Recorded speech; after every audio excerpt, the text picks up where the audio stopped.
بسم الله الرحمن الرحيم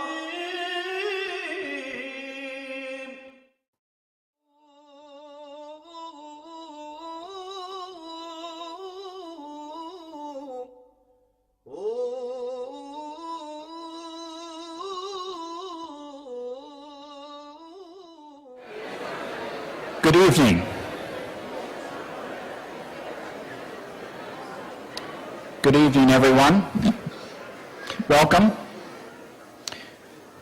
Welcome to Elmhurst College. My name is Alan Ray, and I'm the president of the college. And it's my honor to introduce to you Mr. Hawk, the coordinator of Islamic Studies at Elmhurst College, and co-chaplain of the college, who will introduce this evening's speaker. While I am aware that many of you in the audience know Imam better than I, and could introduce him more thoroughly than I, very few of you could introduce him with more appreciation and higher expectations than I. In a very short time, Professor Hawk has become a valued member of the Elmhurst College community. He has completed theological degrees in Islamic law, history, and theology from madrasas in Pakistan, and he has 2 masters in political science, the first from the University of Karachi and the second received in 1985 from Drew University in New Jersey. Professor Hawk has lived and worked in Greater Chicago since 1988. He serves on the boards of prestigious organizations such as the Chicago Committee of Human Rights Watch and the Interfaith Committee of the Bernardin Center. He is an honorary imam and a regular leader of Friday prayers at different mosques every week. He has served as the principal of private Islamic schools and as an adjunct professor at Loyola University, Benedictine University, the University of Illinois at Chicago, and Catholic Theological Union. A Rolling Stone no more, he has now settled down with us at Elmhurst College, for which we are most grateful. Please join me in welcoming to the lectern Mr. Imam Hawk.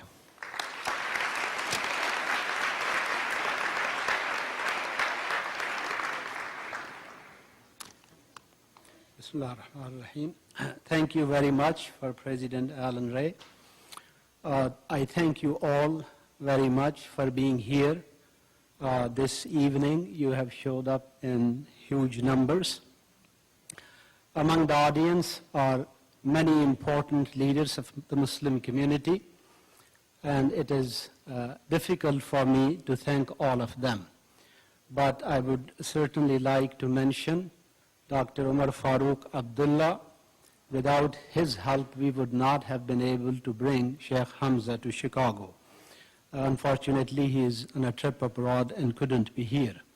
Dr. Ibu Patel, Dr. Zahir Sahlul, President of Council of Islamic Organization, Brother Kareem Irfan and Abdul Malik Mujahid, former Presidents of Council, Dr. Afdal Ahmad and Sister Shiri Ahmad of American Islamic Association, CIOGC and American Islamic Association are also co-sponsors for this event. Special thanks to Sister Tasneem Ashrafi and Hassanin Ashrafi for their generous donation to establish Islamic Studies Fund at this college, and I hope their generosity will inspire many among you to include this college in your philanthropy. Ladies and gentlemen, a rabbi friend of mine once shared an anecdote with me. He was traveling on a plane, and the person sitting on the next seat wanted to indulge in conversation. So he asked the rabbi, "What kind of work you do?" He answered, "I'm a rabbi, I teach and preach at my synagogue." The person said, "Oh, you do religion." "I don't know much about religion, but I do know it all comes down to we should be good and we should love our neighbor." The rabbi, amused at his friend's knowing and not knowing, asked him, "What kind of work you do?" He said proudly, "I'm an astrophysicist." The rabbi said, "Oh, I don't know much about astrophysics, but I know it all comes down to Twinkle, twinkle, little star. So dear friends, when we gather here for Al-Ghazali lecture, our Heschel lecture, our Niebuhr lecture, we delve deep into the aspects of our religious traditions, and we try to understand how great minds in history have grappled with perennial issues of human existence. Today we have invited to speak to us a scholar of Islam who is unique in many ways. He certainly does not fit into the category of scholars who spoke to us in past years, meaning university professors with doctorate from prestigious universities. Growing up at American West Coast, Shaykh Hamza Yusuf had a great interest in religion and theological issues. He was smart enough to study in any American institution and secure a high place in American academia. But when Islam found him in mid-70s, Hamza Yusuf chose to pursue a path of knowledge which is less known and less trodden in modern world. He chose to travel to Muslim lands and sit in front of those who are heirs of Prophet. Al-ulama warasatul anbiya. They represent a continuous, uninterrupted chain of transmission of sacred knowledge from early generation of Islam to modern times. Knowledge in this tradition is not only information, but it is inner transformation. It has a horizontal dimension where classical texts are studied and mastered. It has also a vertical dimension which gives the seeker an inner certainty which discursive intellect cannot fathom and cannot deliver. As Ghazali, by the end of his spiritual quest, claimed that God has thrown in his heart a light by which knowing is possible, knowing beyond appearances. Arinal ashya'a kama hiya. After decades of studying under best scholars of Muslim lands, Shaykh Hamza returned to United States and started to teach and preach. He quickly gathered a huge following, especially among young Muslims, who were desperately looking for an Islam which is authentic yet American. Shaykh Hamza has written numerous articles, authored 4 books, and delivered hundreds of lectures. He is an advisor to Stanford and Berkeley's Islamic Studies program and serves in United Nations Commission for Alliance of Civilization. As a strong proponent of interfaith peace and harmony, he was among the original scholars who wrote a common word and presented it to the Pope Benedict. This document is like Muslim Nostre Aetate, equivalent of Vatican's document on interfaith peace and harmony. In recent years, Shaykh Hamza has devoted his life to establish Zaytuna College, the first Muslim institution and seminary in the United States, with the purpose of training Islamic scholars who can engage Western modernity and serve the needs of this unique American Muslim community. Ladies and gentlemen, please welcome Shaykh Hamza Yusuf.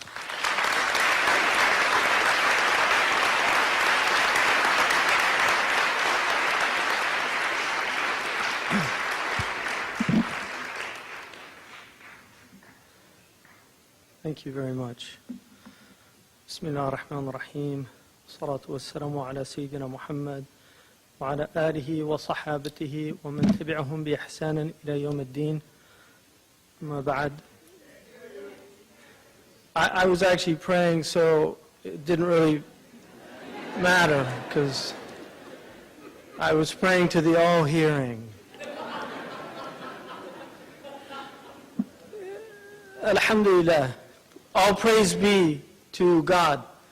I first want to really thank Elmhurst College, not for inviting me here, but for actually having a lecture series entitled the Imam Ghazali Lecture Series, because that in and of itself is such an extraordinary testimony to what kind of institution this is here. I don't need to know anything other than that you have this extraordinary title for your lecture at a college that was founded by devout Christians and has many, many devout Christians working within its halls. Imam al-Ghazali is somebody who, it's quite shocking that the West knows so little about him, given his role historically in the Muslim tradition, but also in the Christian tradition itself. Imam al-Ghazali is mentioned in St. Thomas Aquinas in his Summa. He's one of the sources. He was translated into Latin. He was read by many, many great European scholars. And we can find his traces in different places for people that know how to look and see them.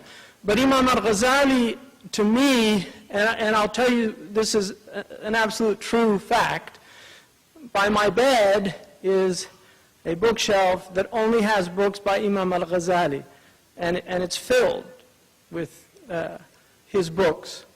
Imam al-Ghazali is somebody that I have been intimately engaged with for many, many years. Somebody who never ceases to amaze me, to inspire me, and to challenge me, because Imam al-Ghazali is somebody who, when he writes, he has that uncanny ability to transcend time and place. And this is very rare amongst writers, a universal writer, somebody who can speak to us from the 11th century and his words still resonate in the 21st century in America, to somebody who was raised in California, not in Tus or Khorasan or within the milieu of an Islamic tradition or civilization. So Imam al-Ghazali is somebody who, to be speaking as someone who's representing this tradition is incredibly humbling. It makes me feel smaller just in saying the very words that I just said, because of the giant that I want to talk a little bit about tonight. Imam al-Ghazali is called Hujjat al-Islam, the proof of Islam, which is a title that the Sunni tradition does not really use. The Shia tradition uses it and still uses it to this day. In the Sunni tradition, he is Hujjat al-Islam. He is the only one that has that title in our tradition. There are other people that have the title of Shaykh al-Islam. There are many, many honorific titles that people get, al-Qadi, al-Imam. But Imam al-Ghazali is unique amongst the Sunni tradition in that he has that title, the proof of Islam. My own teacher, Shaykh Abdullah bin Bayya, said to me recently that the struggle within Islam is a struggle between two visions of Islam. The vision of Imam al-Ghazali and the vision of Ibn Taymiyyah. And he said that what is interesting is that Ibn Taymiyyah, who came after Imam al-Ghazali, and this is from a man who knows both of these scholars intimately, he said that Ibn Taymiyyah is constantly referring to Imam al-Ghazali. And there are many things that Imam Ghazali said that troubled Imam Ibn Taymiyyah. And so he in essence is refuting or responding to them. And what Shaykh Abdullah bin Bayya said is that Imam al-Ghazali won the first round. And it lasted for many centuries. Imam al-Ghazali was considered the great reference for Islamic tradition. His books have been taught throughout the Muslim world. To this day, his book Al-Mustasfa is used as one of the primary textbooks in what we would consider in our culture constitutional law, the basis of how legislation is derived from legal principles. And Al-Mustasfa is one of the most important books in that tradition. He introduced into Usul al-Fiqh, which is the methodology of the mujtahidun or the scholars who derive these laws, he introduced concepts that had not existed before him. He was also an extraordinary theologian and wrote several texts on theology. But what he is most known for amongst the Muslims is that he is the scholar that was uniquely capable in the Islamic tradition to build a bridge between the esoteric and the exoteric truths of religion. And this is something that religions have such a difficult time grappling with. The esoteric tradition, the inward meanings of a religion, and then the outward aspects of that religion. If we look at the tradition that I was raised in, which is within the Christian tradition, the Orthodox tradition, Christians have grappled with the God of the Old Testament for centuries and trying to understand the relationship between that God, who seems so different from the God of the New Testament. And they came up with many different creative responses to that problem. Marcion, who was later considered a heretic or within his own lifetime, Marcion was so troubled by it that he had to create a separate God. Yahweh was not the God of the New Testament, because he could not square the God of love and mercy and compassion and forgiveness with the God who told people to go into villages and destroy every living thing. He could not understand how those two could come together. Later, the medieval scholastics often used allegorical interpretations to understand these things. But these are really allegories, and this was a dominant form of Christianity. Calvin had a great restoration of a more literal understanding of that God. But for centuries, Christians understood these things to be allegorical. And within the Catholic tradition, you still have that.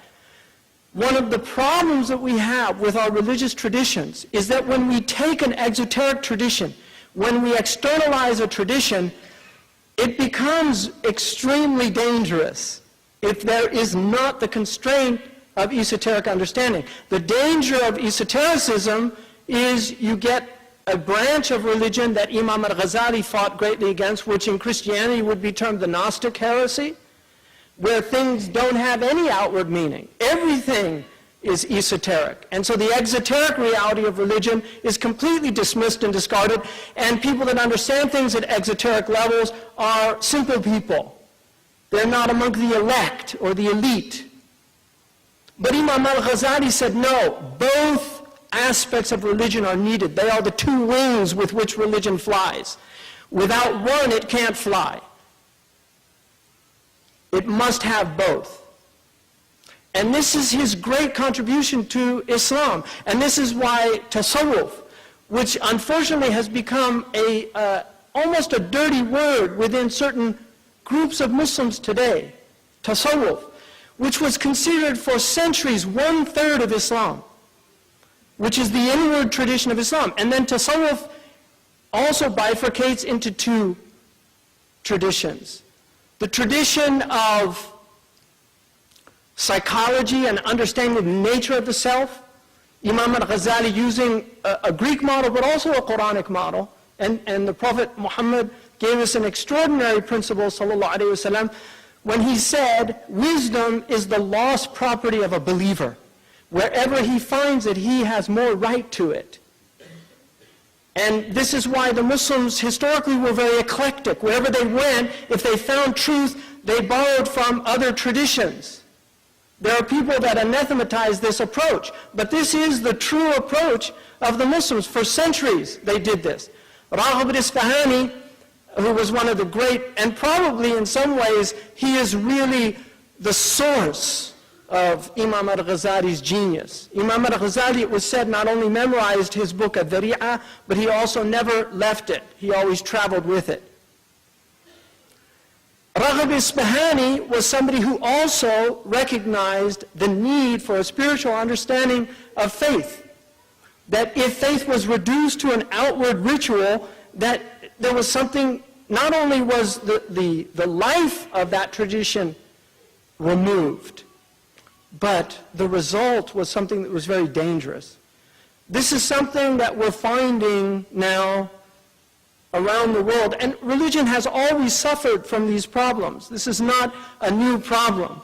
It's always suffered from these problems. But the normative practice of religion, and when I use that word, what I mean is the standard that people understood, how they understood the Prophet Muhammad ﷺ. Muslims never understood the Prophet Muhammad ﷺ to be primarily a political leader, although he was a political leader. They never understood him to be primarily a military genius, although he was a military genius. They never understood him to be a merchant as a primary, although he was a merchant. They always understood him to be a mercy. That is the essence of the Islamic teaching of who the Prophet Muhammad is. A mercy. This is how he's described in the Quran. Every chapter in the Quran, with the exception of one, begins in the name of God, the merciful, the compassionate. Rahmah, which is how the Prophet is described as a mercy to all the worlds, was the essence of this teaching. And this is why modern Muslims have to marvel at how distorted the teachings of the Prophet Muhammad ﷺ have become in the minds of many Muslims. They have to marvel. But they should also understand that our Prophet ﷺ said, Islam began as a strange thing, and the same word that he used, gharib, bada Islamu ghariban. Gharib can also mean an alien. It began as a strange thing, and it will return as a strange thing. And then he said, blessed are the strangers. And they said, who are the strangers, O Messenger of God? And he said, those who rectify my teaching after it has been corrupted by people. This hadith is a clear proof that his teaching can be distorted, can be misrepresented. And this is the corrective that Imam al-Ghazali played in the 11th century. He called the outward scholars mutarassimun, the formalists, the people that were trapped in the outward meanings of things and couldn't penetrate to the essence of things. He had a great difficulty with sectarianism. And the reason was because he felt that every sect always limited the pursuit of their questions. They never took their questions to the full conclusions. And that's how they ended up in their sectarianism. And that's why he said they could quote the same verses and the same hadiths that were understood by other people, and they would use them for their own ends because their own assumptions were foregone conclusions in their minds, and then the texts simply become ammunition by which they justify their distortions. But he was also somebody who was acutely aware of the psychological nature, and this is what tasawwuf, the psychological aspect that Raghib al-Isfahani focuses on. He was aware of the psychological nature, what Francis Bacon called the idols of the cave and the tribe. The idols that are created by the mind as a result of human nature, but also those of the tribe, and then the idols of the cave that are idiosyncratic to individuals. He understood that aspect of human beings, and so he said that when I look at Christians, their children become Christians. When I look at Jews, their children become Jews. And when I look at Muslims, their children become Muslims. That most people, in fact, are simply results of what, in modern parlance, to use Heidegger's term, are results of their own historical environment, what he called thrownness, that they're thrown into historical environments and they absorb those environments and then they never challenge those environments. But he was somebody that was constantly challenging the environment in which he grew up in. And because he was such an authentic individual, and what's important to understand about him in his search is that he was such a phenomenal genius, he could not lose an argument, which is probably one of the worst things that God can do for a person, is give them the ability to win every argument. Because it creates a type of arrogance and pride that is really unbelievable. And all of us have met those types of people in our life's journey. Some of us have been those types of people. And some of us are still exercising those qualities from ourselves. But Imam al-Ghazali could win any argument. And he got to a point of his rational understanding that he had an existential crisis. He literally fell apart. He once went to a lecture and he wanted to start talking and he couldn't talk. And he said God took his voice away from him. The very thing that had elevated him was now abasing him. His ability to speak. And we underestimate the power of oratory, the power of rhetoric, the power of rational as well as emotional reasoning. We underestimate that power, but it is an immense power. We have a president of the United States right now that proved that power. The power to inspire people, the power to speak to people's hearts. Imam al-Ghazali had that taken away from him. He went into a crisis and literally abandoned everything. And it was something that he actually says in his confessions where he says, I would put one foot forward. It's an Arabic idiom, but he said, I would put one foot forward one day and then pull it back the next day. And until God decided the matter for me. Almost 40 years old, what we would call probably today a midlife crisis.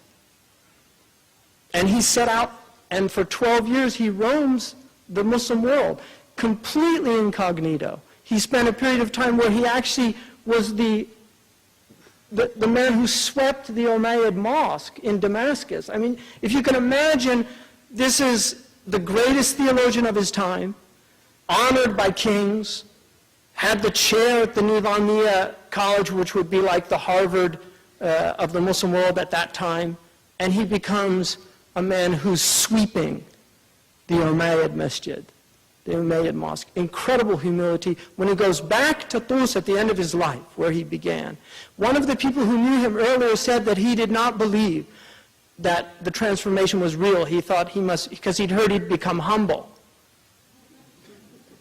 And he went and he sat with him, and the man was so overwhelmed by the spiritual presence of Imam al-Ghazali. And I'll give you one clue to that presence.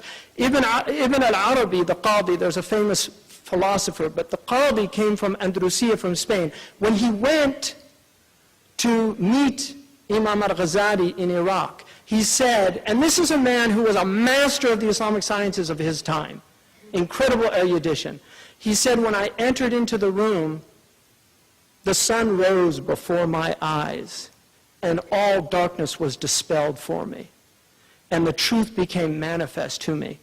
Now, that is for some people hyperbole, but for people who have ever been in the presence of a sanctified being, I think they would get that to some degree. It's very hard for people to understand that in the West, one of the things that we are sorely lacking is saints. But this is the reality of the sanctified soul. They have an overwhelming presence that can transform you in a moment.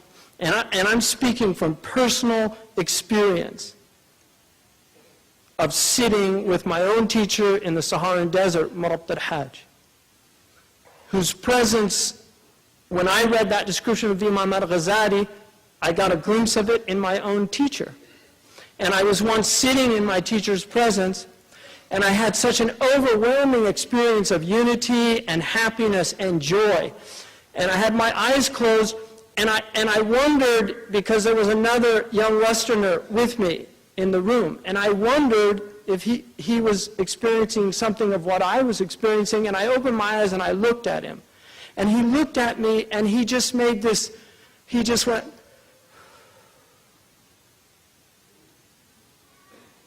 and that said everything for me about what was happening, because we were in the presence of somebody who had emptied his self. And this is what Imam al-Ghazali had done. He was so full of himself, and we use that expression in the most derogatory meaning in our culture. He's full of himself. The Egyptians, when they want to say watch out, they say خَلِّ بَالِكْ مِن نَفْسِكَ.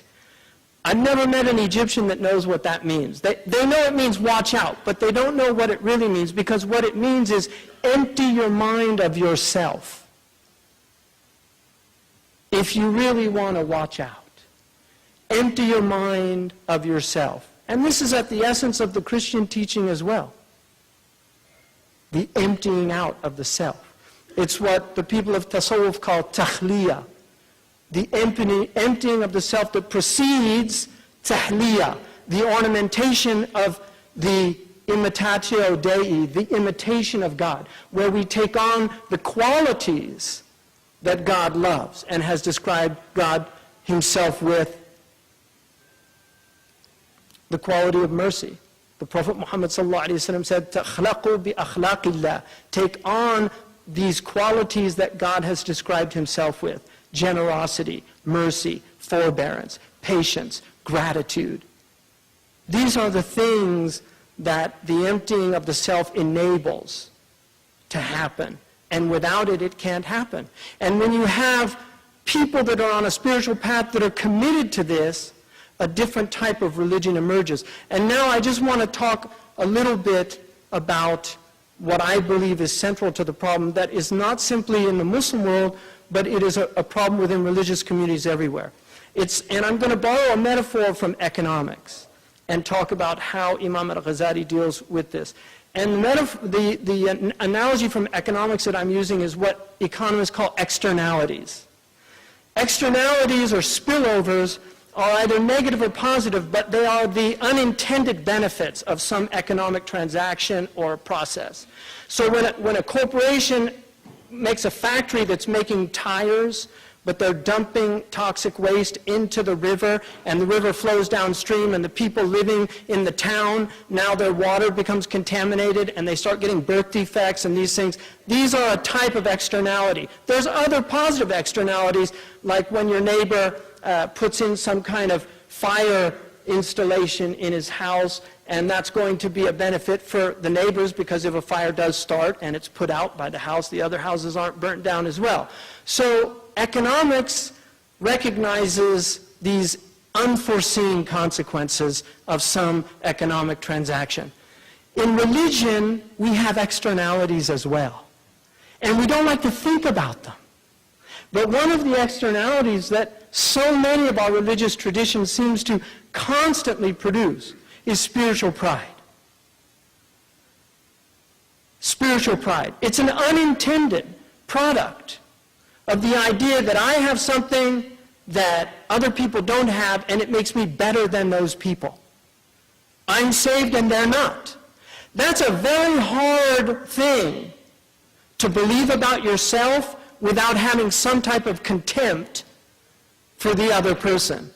It's not necessary. There are people that do believe that and don't have contempt for other people, but very often it leads to contempt. Another externality that comes from religion, particularly in our current crises, is the way that Muslims, and I'm going to talk about Muslims within my own tradition, the way that Muslims view those outside of their faith in terms of misunderstandings of their religion. And I'm going to give you one example. Most Muslims, if they hear Christians say God loves everybody, they say, not in our religion. He only loves Muslims. Every Muslim knows that. In fact, he hates everybody else. Because God says in the Quran, لا يحب الظالمين. He doesn't love oppressors. And if you're not a Muslim, you're obviously an oppressor, because the Quran also says, إِنَّ الشِّرْكَ لَظُلْمٌ عَظِيمٌ. Associating with other than God is a great oppression. And these are the type of logical conclusions that Muslims make about other people. That for me was a problem until I read a mawqif by Amir Abdul Qadir al-Jazairi in which he said, many Muslims falsely assume that God doesn't love everybody. But God does love everybody with his universal love, embodied in the verse, Rahmati wasi'at kulla shay. My mercy encompasses all things. And mercy is an act of love. Mercy emanates from love. And then he said, but there is universal love that God gives to everybody, and then there is specific love that he gives. And he said, when God says, I don't love oppressors, that is not his universal love, that is his specific love. Oppressors are still enveloped in his universal love. And then he said there is a love even that transcends that, which is the love that God has for the elite of the elect. And he said these are people that embody the first type of love. And he said this is the hardest love. It is to love everyone for the sake of Allah, because they are a creation of God. And they have a potential within themselves to know God. And this is so beautifully embodied in the hadith in al-Bukhari, when the Prophet ﷺ saw a Jewish funeral passing and he stood up. And Muslims know that standing up is something that the Prophet discouraged. He stood up. And this is in the soundest recorded hadith that we have. And one of the companions said, "It's a Jew, O Messenger of God." And this was a time when there was animosity between the Muslims and the Jews in Medina. And he looked at him and he said, "Awalaysat nafsa? Isn't it a soul? Isn't it a soul?" He was honoring that thing that transcends Jewishness, that transcends Muslimness, that transcends Christianness. It's that thing that every single human being that is breathing is emanating. And that is that it is a living soul infused by the divine itself. That is the reality that the Prophet was acknowledging. That the human soul is something that only God knows its reality. You can't judge any individual because only God encompasses the knowledge that would enable us to do that. Now, religion in some ways can be looked at like, for me, a nuclear reactor. It's a reasonably clean energy. It has the power to illuminate households. But it has this toxic byproduct. Now, historically, the way that toxic byproduct tended to be dealt with was what we would call regulation. So you have actually standards by which you regulate the religion. One of the things that has happened in the modern world is that, and this doesn't mean that there weren't egregious errors in the past. There certainly were, and I'm not going to go into those. But generally, normative religion articulated the faith in a way that enabled people to understand those elements of their religion that without that, they could become incredibly harmful to themselves and to others. Now, the only way that you can regulate is to have an enlightened scholastic class that has authority and is recognized. People that understand the book. If you read St. Augustine on Christian,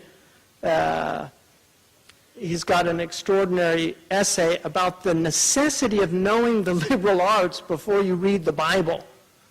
If you don't know what a conditional sentence is, you could get in serious trouble reading the Bible.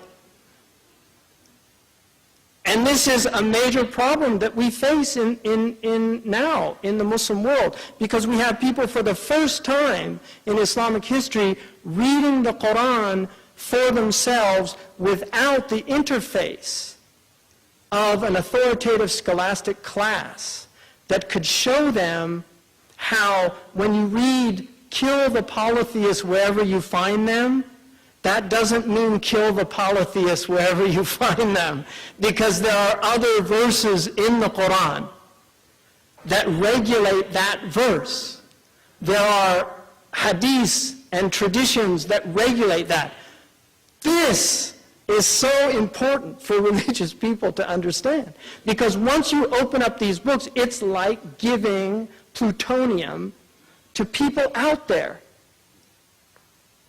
Handing plutonium over to people and let them do what they want with it. Now, the only other way that you can control this is through a recognition of secularity. And that is what this country has done. it attempted to regulate the problems of religion that are inherent in religious traditions by creating a neutral force that enabled these religions to interact with each other, but the playing field was equal. And America has been reasonably successful at this enterprise. And that is why we're in an extraordinary situation right now where an Orthodox Christian from California could convert to Islam, go to the Middle East, study the Islamic tradition, come back and lecture at a Christian college in a lecture series called the Ghazali Lecture Series. Only in America.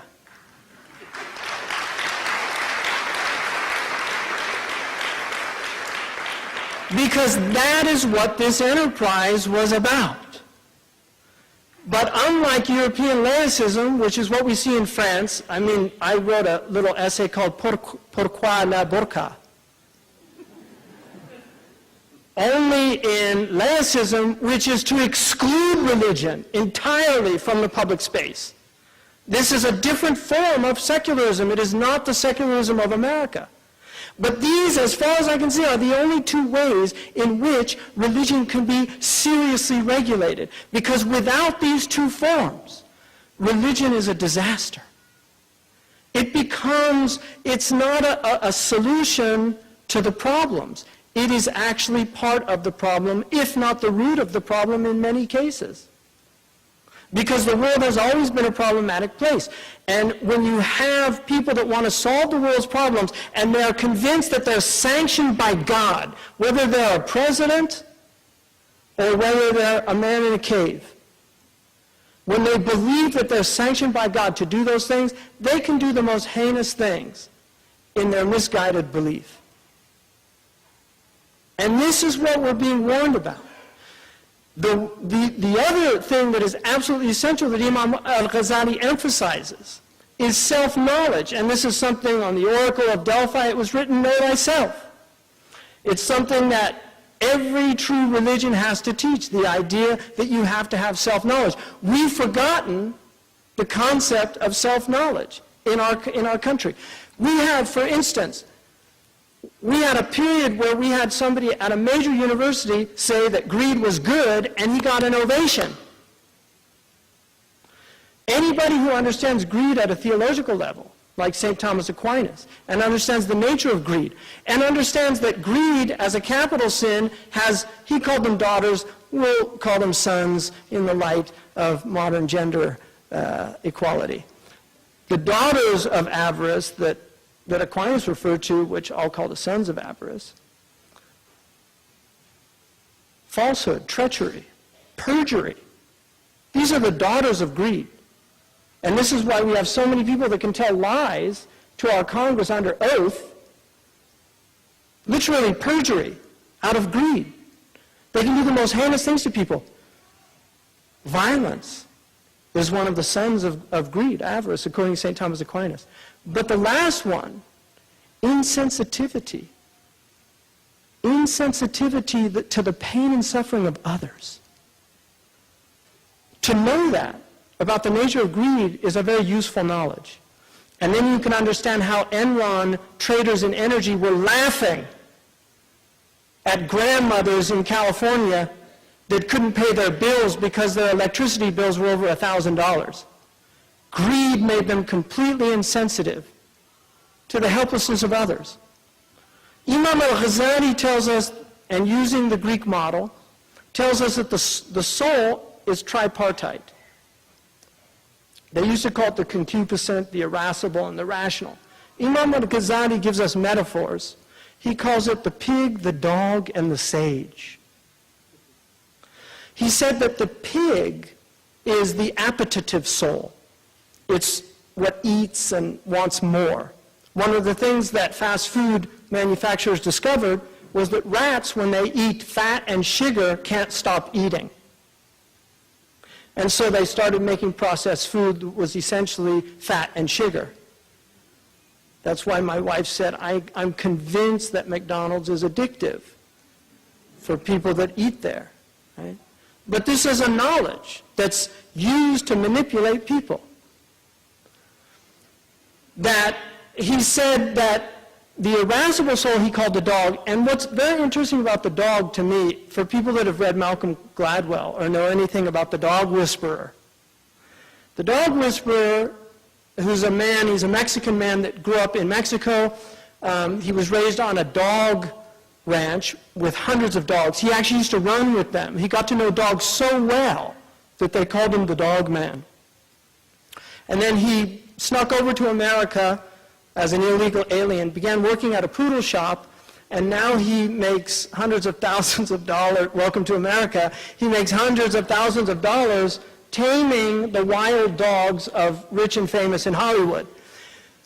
But the dog whisperer said something so extraordinary that resonated with me from Imam Ghazali's insight about the nature of the irascible soul, which is the most dangerous of the three. He said that there's never a problem with the dog, there's always a problem with the dog owner. And so the dog whisperer, what he has to work out is what's wrong with the owner. And he said there's always two things that he finds, almost invariably, that are at the root of the problem. They don't exercise the dog, because dogs need exercise. That's the spiritual work on the dog's soul. Right? St. Ignatius Loyola's spiritual exercises. Hard to do, but they actually do have an effect. And then the second was, people invariably treat their dogs as equals to themselves. And dogs hate that. If you treat them as equals, they take over. And that is the essence of the dog self. If you treat it as an equal, it takes over. And this is what's happening out there with so many people who treat their egos as equals to the sage self, the spiritual self. And they become immersed in tribulations from that, because it takes over. Imam al-Busiri, the great Egyptian poet, said that the nafs is like a child. The ego is like a child, addicted to sucking. If you don't wean it, it will continue to suck at the nipple. The soul has to be disciplined. Every spiritual tradition had an understanding of disciplining the soul. Every spiritual tradition. There is no spiritual tradition that does not have spiritual exercises. Nietzsche said, what is unique about the saint and why he is so loved and respected by everybody is because he has mastered himself. That is what we honor. He said even kings are afraid of the saints because of their self-mastery. This is at the essence of what religion is about. It is about mastering and overcoming the self. And we're living in an age in which the self has been so idolized and so glorified. My child, we did martial arts with them, and we would go, and everybody got medals. When I was a kid, only the ones that were really good got medals, but they all got little trophies. It's like, what's the point of merit? Why would anybody try harder if everybody gets the award? And they said, well, we're building their self-esteem. Religion smashes self-esteem, not in the negative way, and there are some real crimes against human nature, that's true, within religion, but it smashes it in the idol of self-esteem, because our religious traditions, the Abrahamic traditions, are iconoclastic. They are idolatry-smashing traditions. Finally, I'd like to say that we definitely have a crisis right now in the Muslim world, and we have a crisis in Islam. I don't see this as necessarily a negative thing, because I believe in the Chinese wisdom that crisis and opportunity share the same ideogram. They intersect. And so the crises that Muslims are facing is an important one.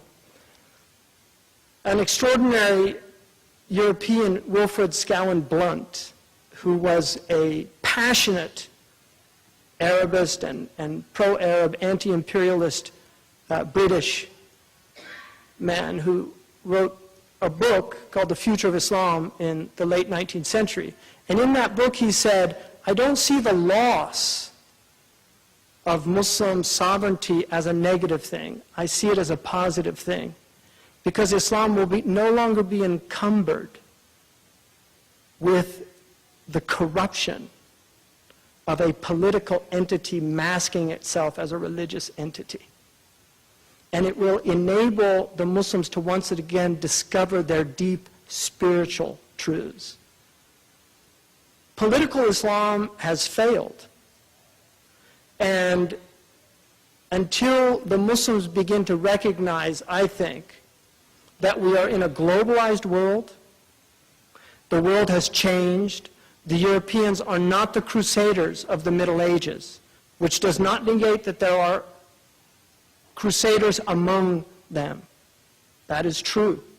But they are certainly not the majority of people any longer. This isn't the world we're living in, and we can't fall back on that. Until the Muslims, and I believe this is absolutely true and essential, until the Muslims reinstate a theology of alterity, of a way of looking at other people as not only being with as much right as everybody else. And many, many Muslims here agree with me, and I don't want to mislead people, but unfortunately, the religious leadership in our communities, in many, many cases, has really failed to grasp this. And until Muslims take back this extraordinary and beautiful tradition that I fell in love with 33 years ago and has enraptured my heart, there's not a day that doesn't go by that I find amazing things in this tradition, and I'll end by sharing just one with you. Ahmad al-Rifa'i, who is one of the great scholars and Sufis of Islam, and his entire teaching was about humility. That's all he taught. Be humble. Humility, from the Greek humus, the earth. Be humble. Our Prophet ﷺ said, "Kullukum min turab." All of you are from the earth. There is no preference of an Arab over a non-Arab, of a black over a white, or a white over a black, except in piety. And where is piety? At-taqwa hahuna. Piety is in the heart, and only God knows true piety. So nobody knows who's better than anybody else. Ahmad al-Rifa'i there was a dog in his town that was a mangy dog and had sores, and this is related by Imam Sha'rani in his book. And he said that the people got so fed up with the dog that they kicked the dog out. And Ahmad al-Rifa'i asked about the dog, and somebody said they kicked it out, it was in the desert. And so he went out and found the dog and built what they call an arish, which is a little structure to protect you from the sun. And he nursed the dog for 40 days, washing its wounds and putting oil on it until it was healed. When he went back into the city, somebody asked him why he did that. And he said, I was afraid that on the day of judgment, God would ask me, didn't you have enough mercy in your heart to care for that creature of mine that was in distress? That type of religion it's just so missing in so many people that claim religion. And that is why he is honored. The Prophet Muhammad, and this is the first hadith that every Muslim student of hadith tradition learns. The Prophet Muhammad, and this is the first hadith that I heard from many of my teachers with a narration. I heard it from Shaykh Ahmad Jibran in Mecca, with the entire Senate, who took it from Yasin al-Fadani. I heard it from Abu al-Huda, Shaykh Muhammad al-Yaqubi, who took it from Makki al-Kattani, who took it from his teacher, Imam al-Barzanji, who took it from his father, Ismail al-Barzanji, who took it from Salih al-Fullani, who took it from Shamsuddin al-Maghribi. And I could narrate the the isnad back to the tabi'i that relates it, Amr ibn Dinar, who heard it from Abi Qubays, who heard it from Abdullah bin Amr ibn al-As, who said, قال رسول الله صلى الله عليه وسلم الراحمون يرحمهم الرحمن يرحم من في الأرض يرحمكم من في السماء. Those who show mercy, the merciful will show mercy to them. Have mercy on all those in the earth, and the one in heaven will have mercy on you. Thank you very much.